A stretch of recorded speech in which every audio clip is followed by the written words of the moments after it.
Okay. Hello दोस्तों, कैसे हो? बढ़िया होंगे। आज का नया वीडियो लेकर तो इस वीडियो में हम लोग बात करने वाले हैं दो मैचेस के डीप डिस्कशन के बारे में।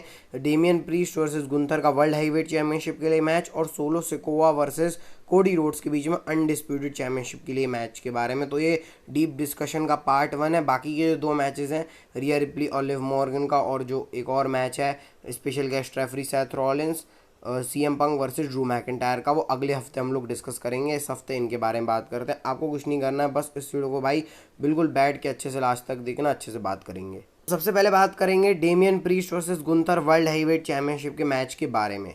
तो भाई सबसे पहले इस मैच से मेरी कोई एक्सपेक्टेशन थी नहीं जब मनी द बैंक के अंदर डेमियन प्रीस्ट जीते, और ऐसा लग रहा था डब्ल्यूडब्ल्यू क्या ही कर देगी इस मैच के अंदर। लेकिन जैसे बिल्डअप चल रहा है भाई, ये मैच मेरे को सोलो सिकोवा और कोडी रोड्स के मैच से भी ज़्यादा इंटरेस्टिंग लग रहा है। हाँ, उसमें मतलब रिटर्न्स वाला फैक्टर अच्छा है। मैं रेसलिंग की बात कर रहा हूँ यहाँ पर, क्योंकि कोडी रोड्स और सोलो सिकोवा के बारे में बाद में आएंगे। लेकिन ये मैच तो भाई ज़बरदस्त लग रहा है, क्योंकि दोनों अपनी अपनी प्राइड के लिए लड़ रहे हैं। गुंथर दिखाना चाह रहे हैं कि भाई मैं सबसे बेस्ट वर्ल्ड हैवीवेट चैंपियन हूँ, और डेमियन प्रीस्ट अपने आप को प्रूफ करने में लगे हुए हैं। तो ये इनकी स्टोरी है। अब इस मैच के अंदर मैं बोलूँगा भाई रेसलिंग की क्वालिटी तो टॉप नॉच होने वाली, क्योंकि अगर जिस मैच में गुंथर है उस मैच में रेसलिंग अच्छी ना हो तो भाई वो तो कोई सवाल ही नहीं उठता। और आजकल डेमियन प्रीस्ट ने भी अपने आप में इम्प्रूवमेंट बहुत ज़्यादा दिखाना चालू कर दिया है, तो ये तो कोई सवाल ही नहीं उठता। अब जीतेगा कौन, ये बात है, वो तो प्रेडिक्शन में आपको बताऊंगा। लेकिन अभी हम लोग डिस्कस करते हैं कि गंथर जीतेगा तो क्या होगा, प्रीस्ट जीतेगा तो क्या होगा। इसके अंदर वैसे फिन बैलर के अटैक की भी गुंजाइश है, वो तो आजकल हर मैच के अंदर लग रहा है, क्योंकि अभी जजमेंट डे का जो इंटरनल स्टोरी चल रही है उसके अंदर भी ऐसा लग नहीं रहा है कि Finn Balor Damien priest same page पर है। मतलब दिख रहा है सेम पेज पर है, लेकिन इंटरनली ऐसा लग नहीं रहा है। और हो सकता है डेमियन प्रीस्ट जो फिन बैलर है वो आके कांड कर दे इस मैच के अंदर, ये एक पॉसिबिलिटी है। और साथ में अगर डेमियन प्रीस्ट इस मैच को हार गए तो वो जो प्रूफ कर रहे हैं उनका पूरा एक तरीके से आप बोल सकते हो कैरेक्टर खराब हो जाएगा, क्योंकि भाई डेमियन प्रीस्ट को प्रूफ करना है अभी कि वो एक कैलिबर वर्ल्ड हैवीवेट चैंपियन है, एक पेपर चैंपियन नहीं है। सेम अगर गंथर हार गए तो भाई गंथर की जो उनकी खुद की लेगेसी है, जो उनका प्राइड है, वो भी खत्म हो जाएगा। तो मतलब किसी के हारने से नुकसान तो है, क्योंकि ऐसा नहीं है भाई कि डब्ल्यूडब्ल्यू बिल्कुल सेफ साइड पे है कि कोई को भी जिता के हरा के। थोड़ा सोचना पड़ेगा डब्ल्यूडब्ल्यू को इस मैच के अंदर। और इसके साथ साथ मेरे को ऐसा पर्सनली लग रहा है कि डिस्क्वालिफिकेशन से भी ये मैच खत्म हो सकता है। भाई इन लोग भसड़ करने लग गए, क्योंकि डब्ल्यूडब्ल्यू आपको याद होगा किसी भी स्टोरी लाइन को अगर उनको स्ट्रेच करना होता है तो मैं एक डिस्क्वालिफिकेशन करते थे। और समर स्लैम में कई बार डब्ल्यूडब्ल्यू ने ऐसे कांड किए हैं, बॉबी लैशली और गोल्डबर्ग वाले मैच के अंदर, रैंडी ऑर्टन ड्रू मैकिंटायर वाले मैच के अंदर, और एक और ऐसे बहुत सारे मैचेस हैं जिनके अंदर डब्ल्यूडब्ल्यू ने डिस्क्वालिफिकेशन वाला कांड किया है। तो जैसे लिव मॉर्गन और रोंडा राउजी का मैच था, तो वैसे ये मैच भी डिस्क्वालिफिकेशन में ख़त्म हो सकता है। फिर बैश इन बर्लिन में जाकर डब्ल्यूडब्ल्यू कोई रिजल्ट के ऊपर आ सकती है। बाकी ये तो भाई कहना पड़ेगा कि दोनों ने, मतलब गंथर तो छोड़ो, डेमियन प्रीस्ट ने बहुत ज़्यादा अपने आप को इस मैच के अंदर, मतलब इस पूरे फ्यूड के अंदर प्रूफ किया है। वरना अगर डेमियन प्रीस्ट ही कमज़ोर पड़ जाते तो भाई फिर गुंथर का क्या हो, मतलब गुंथर कितना ही अकेले कर लेते, क्योंकि भाई मतलब डेमियन प्रीस्ट एक चैम्पियन है, उनका होना लाजमी। और जिस तरीके से डब्ल्यूडब्ल्यू दिखा रही है डेमियन प्रीस्ट और गुंथर की फ्यूड को, ऐसा देख के लग तो रहा है कि हाँ भाई इस मैच के अंदर कुछ डब्ल्यूडब्ल्यू करने वाली है। अब देखो पॉसिबिलिटीज़ तो मैंने आपको जैसे बताया। और बिल्डअप की बात है कि डेम प्रीस्ट चैंपियनशिप हार गए तो जो बिल्ड कर रही है उनको ख़राब हो जाएगा। तो अब जिताएंगे कैसे, एक बहुत बड़ा सवाल आता है। तो मैं आपको यहाँ से एक चीज़ बता सकता हूँ कि डब्ल्यूडब्ल्यू ऐसा भी कर सकती है कि डेमियन प्रीस्ट को अभी जिता दे समर स्लैम में, और बाद में फिर बैश इन बर्लिन में गुंथर को जिताए, क्योंकि डेमियन प्रीस्ट को प्रूफ करना है, फिर गुंथर को पहले जिता ही सकते हैं। मतलब कुछ भी कर सकती है डब्ल्यूडब्ल्यू, डेम प्रीस्ट को भी जिता सकती है, गुंथर को भी जिता सकती है, क्योंकि गुंथर भाई ऐसे सुपरस्टार है जो हारना पसंद नहीं करते हैं, क्योंकि और उनका हारना एक बड़ा लगता है। और डेमियन प्रीस्ट आजकल जैसे चल रहे हैं, और अभी तक डेमियन प्रीस्ट ने अपना आपको मैं बोलूँ तो प्रूफ ऐसा सच किया नहीं है, मतलब उनके कैरेक्टर के हिसाब से, क्योंकि जे ऊसो के साथ जो मैच था वो भी इंटरफेरेंस के चलते कट गया। उसके बाद जो अभी ड्रू मैकिंटायर मैच था वो भी सीएम पंक के कारण जीते, और फिर उसके बाद सीएम पंक के कारण, दो बार सीएम पंक और अपनी जजमेंट डे के कारण डेमियन प्रीस्ट चैंपियनशिप जीते हैं। मतलब जो डेमियन प्रीस्ट बोल रहे हैं ना, खुद के दम पे वैसी वाली चीज़ हमने देखी नहीं है। तो क्या पता डब्ल्यूडब्ल्यू सिंगल हैंडेडली जिता दे डेमियन प्रीस्ट को इस मैच के अंदर, ताकि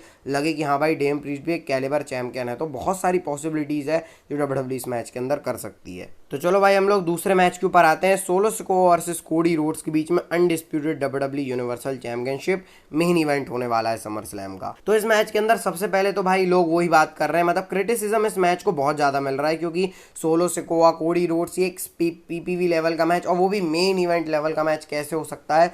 ये मैच तो एक वीकली शो का मैच है ऐसे करके लोग बोल रहे हैं और मैं इसके ऊपर एग्री भी करूंगा क्योंकि हमने कोडी रोड्स और सोलो सिकोआ का फर्स्ट टाइम एवर मैच तो है नहीं, बहुत टाइम पहले से मैच देख लिए। बस हाँ इसमें थोड़ा सा कैरेक्टर चेंज है, सोलो सिकोआ का ब्लड लाइन के साथ वो आ रहे हैं जो कि उनकी अपनी है। पहले वो इन्फोर्सर होते थे, अब वो ट्राइबल चीफ है। और इस फ्यूड के अंदर ना मैं सही बताऊं मेरे को ऐसा लग रहा है भाई कि सिर्फ solo Sikoa blood line Cody Rhodes को तबाह कर रही है। उन्होंने कोडी रोड्स को तबाह किया, रैंडी ऑर्टन को तबाह किया कोडी रोड्स के सामने, केविन ओवंस को तबाह किया कोडी रोड्स के सामने। मतलब कोडी रोड्स की जो आशाएं हैं वो सारी तोड़ने की कोशिश कर रही है ब्लड लाइन, लेकिन इस फ्यूड के अंदर फिर भी उतना मज़ा आ नहीं रहा है। और मैं इस मैच के बारे में बिल्कुल बात नहीं करने वाला कि भाई अगर सोलो जीतेगा मैं कि कोडी जीतेगा, क्योंकि इस मैच का रिजल्ट वैसे ही प्रेडिक्टेबल है ही। क्यों डब्ल्यूडब्ल्यू सोलो सिकोआ को जिताएगी भी। और इस मैच में क्या बात करूं, रेसलिंग अच्छी होगी क्या, वो सब नहीं, हम मेन मुद्दे पे बात करेंगे और वो है रोमन रिंग्स के बारे में। इस मैच को मैंने डीप डिस्कशन में इसलिए रखा क्योंकि इस मैच में रोमन रिंग्स के बारे में बात करना जरूरी है कि इस मैच का आउटकम कैसे होने वाला है। अब देखो बहुत सारी पॉसिबिलिटीज़ हैं, एक एक करके डिस्कस करते हैं। सबसे पहले अगर रोमन नहीं आएंगे तो क्या होगा, अगर रोमन रिंग्स नहीं आएंगे समर स्लैम के अंदर तो कैसे डब्ल्यूडब्ल्यू समर स्लैम को ख़त्म कर सकती है। जैसे मैंने आपको पिछली वीडियो के अंदर बताया था कि रैंडी ऑर्टन इस मैच के अंदर आके इंटरप्ट कर सकते हैं, या फिर हो सकता है भाई कि हमको कुछ ब्लड लाइन से ही अजीब चीज़ देखने को मिल जाए कि जेकब फाटू सोलो सिकोआ के ऊपर टर्न कर जा रहे हैं। एक पॉसिबिलिटी ये हो सकती है। दूसरी पॉसिबिलिटी मैंने टोंगास वाली बताई है कि टाला लोंगा को डब्ल्यूडब्ल्यू ने साइन कर लिया है, तो टामा टोंगा टांगा लोआ ये बिट्रेयल कर दें सोलो को। क्या भरोसा भाई कि भाई टोंगन ब्रदर्स सोलो सिकोआ के ऊपर धावा बोल दें ताकि वो अपनी ही एक नई फैक्शन टाइप बना सके। टोंगास bad blood line good blood line, इसके बारे में ही बात करी थी। ये दो चीज़ें हो सकती हैं। रैंडी ऑर्टन का बिट्रेयल हो सकता है, तो यही डब्ल्यूडब्ल्यू बड़ी चीज़ कर सकती है। क्योंकि अगर जिमी ऊसो या फिर ऊसोस का रियूनियन ही सिर्फ अगर डब्ल्यूडब्ल्यू दिखा देगी तो मैं उतना मतलब ठीक है ऊसोस रियूनियन होगा, लेकिन बिना रोमन रिंग्स मतलब समर स्लैम भाई बड़ा शो है और समर स्लैम का मेन इवेंट मतलब मैं बोलूँगा पूरे साल का नंबर 2 का सबसे बड़ा मेन इवेंट। रेसलमेनिया के बाद समर स्लैम का नंबर आता है, तो बिना रोमन रिंग्स के डब्ल्यूडब्ल्यू कैसे शो खत्म कर सकती है, मतलब कर सकती है। लेकिन अगर ये 3 पॉसिबिलिटी हुई तो ठीक है, लेकिन अगर ऊसोस ही सिर्फ आ रहे हैं बिना रोमन रिंग्स के कि भाई पॉल हेमन और ऊसोस आए और पीपीवी खत्म हो गया, तो रहेगा डिसअपॉइंटमेंट कि भाई रोमन रिंग्स नहीं आया। क्योंकि समर स्लैम जैसे शो के अंदर डब्ल्यूडब्ल्यू रोमन रिंग्स को नहीं ला रही है तो उससे बड़ी डिसअपॉइंटमेंट क्या होगी। और रोमन रिंग्स आएंगे तो कैसे आएंगे ये भी एक सवाल है। अकेले आएंगे, क्या वो सिर्फ पॉल हेमन के साथ आएंगे, क्या जिमी ऊसो जे ऊसो के साथ आएंगे, क्या जिमी ऊसो के साथ आएंगे, क्या जे ऊसो के साथ आएंगे, या फिर वो अलग ही अपनी ब्लड लाइन के साथ आ जाए। जैसे जेकब फाटू को रोमन रिंग्स के अंदर शामिल होने की बात आ गई है, उसके बाद मतलब बहुत सारे पॉसिबिलिटीज़ रोमन रिंग्स के भी आने की है। लेकिन मेरे को ऐसा क्यों लग रहा है कि रोमन रिंग्स मैच के बीच में शायद ना आए। मतलब डब्ल्यूडब्ल्यू ऐसा भी कर सकती है ना कि भाई पूरे मैच खत्म हो गया है यहाँ पर, मतलब या तो दो ही चीज़ कर सकती है, या मतलब पूरा मैच खत्म हो गया तो क्यों ही करेगी, क्योंकि कोडी रोड स्टैंड टॉल कर रहे हैं उसको तो खराब करेगी नहीं डब्ल्यूडब्ल्यू। तो ऐसे डब्ल्यूडब्ल्यू रोमन रिंग्स का रिटर्न करवा सकती है कि पूरी ब्लड लाइन कर रही है, मतलब पूरे 4-on-1 सिचुएशन चल रही है। कोडी के सामने रैंडी ऑर्टन और केविन ओवंस तो है नहीं, तो सबको ऐसा लग रहा है कि भाई चलो सोलो सिकोआ नया चैंपियन बनने वाला है।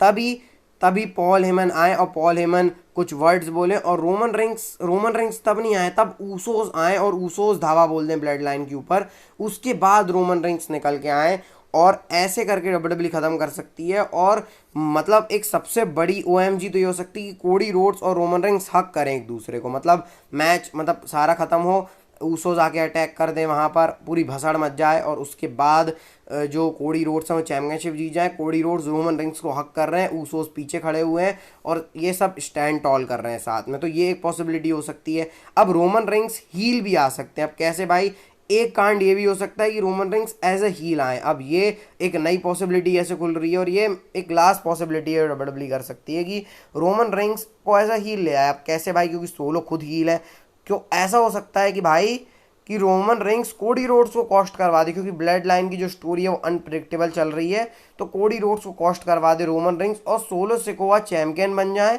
और क्या पता भाई सोलो सिकोआ रोमन रिंग्स को वापस से चैंपियनशिप दे दें, यह एक नई पॉसिबिलिटी खुल रही है भाई। क्योंकि सोलो सिकोआ वापस से रोमन रिंग्स को अगर चैंपियनशिप दे देंगे तो ये भी एक खतरनाक चीज़ हो जाएगी। और ऊसोस का भी इसमें मेरे को कोई मेजर रोल लग रहा है भाई, ऊसोस भी आ सकते हैं क्योंकि है सीन भाई, वो क्या मालूम भाई, कुछ भी मतलब सारी चीज़ें दिमाग में लगा लो, ये कुछ भी जब कर सकते हैं, लेकिन डर इसका है कि भाई कुछ करें, मतलब ऐसा ना हो कि भाई क्लीन मेन इवेंट गया हो। मेरे को लग रहा है, मेरे को ट्रिपल एच से उम्मीद है कि ट्रिपल एच अगर रोमन रेंस को नहीं भी लाएंगे तो कुछ ऐसी चीज़ करेंगे जो कि ओ रहेगी, जो कि भाई समर स्लैम के मेन इवेंट के अंदर मैच हो रहा है कोडी रोड्स और सोलो सिकोआ का, कोई बीच शो में नहीं हो रहा। मेन इवेंट डब्ल्यू सड़ाना तो नहीं चाहेगी भाई, क्योंकि अगर मेन इवेंट खराब गया तो भाई फिर समर स्लैम से डब्ल्यू हमेशा एंडिंग अच्छी करती है, ताकि लोग खुशी खुशी, जो अगर टीवी में देख रहे हैं टीवी बंद करें, अगर मतलब ग्राउंड में बैठे हैं तो वहाँ से खुशी खुशी जाएं, डिसअपॉइंटेड होकर ना जाएं। तो भाई ऐसे में डब्ल्यू फिर कुछ तो तगड़ा करेगी, और मेरे को लग रहा है कि रोमन रेंस समर स्लैम के अंदर आएंगे। बाकी आप बताना भाई आपकी क्या पॉसिबिलिटी है,